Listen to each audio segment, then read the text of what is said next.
All right, picture this. You've got a guy standing at the open aft door of a commercial Boeing 727 airliner. He literally steps out into a freezing, pitch-black storm 10,000 feet above the rugged wilderness of the American Pacific Northwest. I mean, it is the ultimate setup for a thriller, right? 10,000 feet up, winds absolutely roaring at 320 kilometers per hour. Heavy rain, dense clouds, and just total pitch darkness. It seriously begs the question, could anyone actually survive a plunge like that? Well, to wrap our heads around this unbelievable climax, we really need to flash back to how the only unsolved skyjacking in aviation history actually kicked off in the first place. Because the crazy thing is, this whole mystery didn't start with chaos. It started completely normally. It was November 24th, 1971. Northwest Orient Airlines Flight 305 takes off from Portland, heading for Seattle. It was supposed to be just a quick 30-minute hop. Sitting in the back row, seat 18E, is a perfectly normal-looking guy in a business suit who bought a ticket under the name Dan Cooper. Shortly after takeoff, with a polite smile, he hands a folded note to 23-year-old air hostess named Florence Schaffner. She actually thought he was just flirting, so she slipped it right into her pocket, unread. But Cooper leaned in and very calmly suggested she might want to take a look at it. She opens the note and it reads, "Miss, I have a bomb in my briefcase and I want you to sit by me." It was written in perfectly neat, calm handwriting. When Schaffner sits down, completely in disbelief, Cooper doesn't raise his voice, he doesn't make a scene, he just casually snaps open his briefcase, and inside she sees red cylinders, wires, and this massive battery. The crew instantly realizes this is a real hostage situation. But get this, none of the other 35 passengers on board had any clue what was happening. So what was all this for?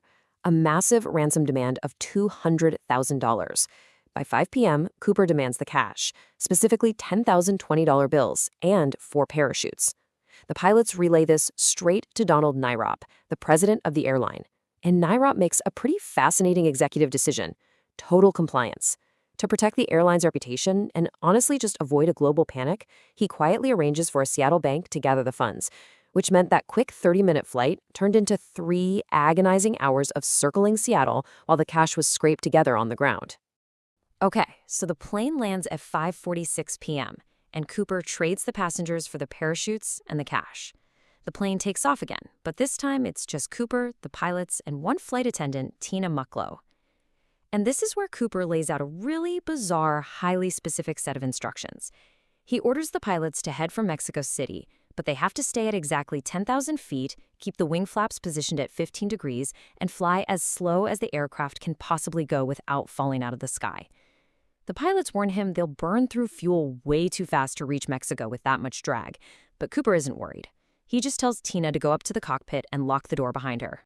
Locked inside the cockpit, the crew has no idea what he's doing back there.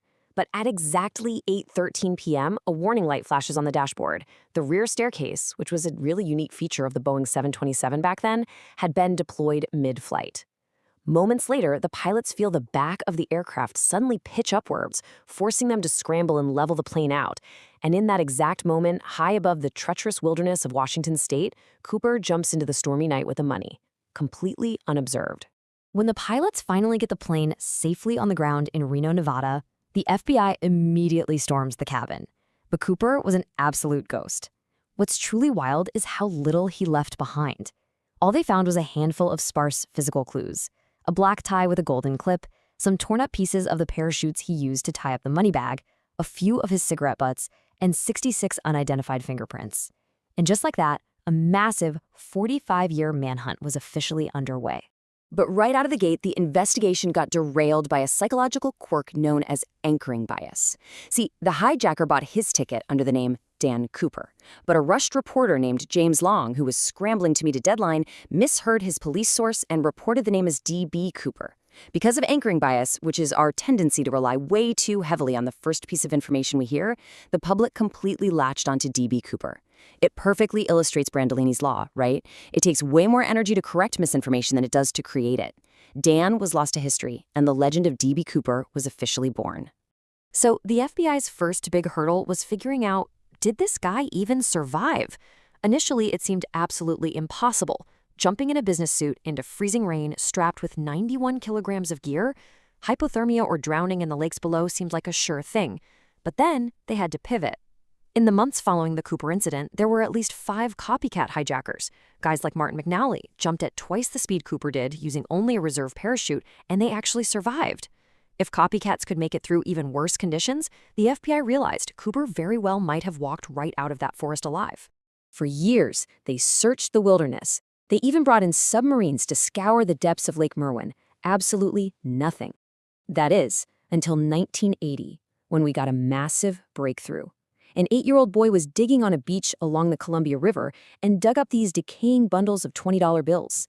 Exactly $5,800. The FBI instantly ran the serial numbers, and it was a perfect match. It was Cooper's ransom money. This discovery validated a theory by a commercial pilot who had flown nearby that night, pointing to a much more specific drop zone near the Washougal River. Yet, strangely enough, no body or parachute was ever found.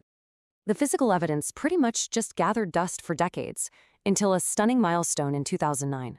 Scientists used advanced electron microscopy on that one golden tie clip Cooper left behind, and what they found was staggering. They discovered microscopic particles of unalloyed titanium and traces of a titanium-antimony alloy. Back in 1971, those materials were highly specialized. This stunning new profile strongly suggested Cooper was a worker in a chemical plant or more likely an aeronautical manufacturing facility. He might have even worked for Boeing itself, or maybe as an Air Force cargo loader who knew exactly how to trigger those rear stairs on a 727. Over the years, the FBI looked at over 800 different suspects. And this brilliantly illustrates why we have to separate tempting theories from verified facts. Take Richard McCoy, for example. 5 months after Cooper, McCoy hijacked his own 727, demanded $500,000, and jumped out the back stairs. Sounds like an open and shut case, right? Well, the actual facts told a different story. McCoy just didn't match the highly specific final sketch the FBI put together, and even more importantly, he had an ironclad alibi. He was confirmed to be in Las Vegas on the exact night Cooper hijacked Flight 305. Then you have the suspect who really dominated the media, Robert Rackstraw. The media narrative around this guy was incredibly compelling. He was a Vietnam veteran with explosive expertise, his face was an eerie match for the sketch, and he even used to joke with journalists about being the hijacker. A massive History Channel documentary and a book even declared the case totally closed on him. But let's look at the official investigation.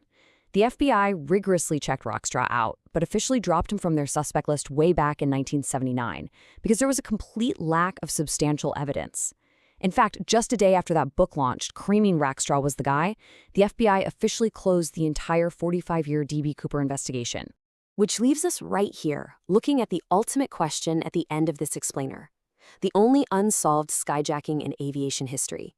A man who dressed like an ordinary executive, flawlessly executed a master plan without injuring a single soul, and then just stepped out of a speeding aircraft into the roaring blackness of a Pacific Northwest storm. Did D.B. Cooper actually survive the jump? Did he walk away with the money and pull off a perfect crime, or did the sky simply swallow him whole? It is a mystery that has baffled the world for over half a century. Based on the evidence we've covered today, what do you believe?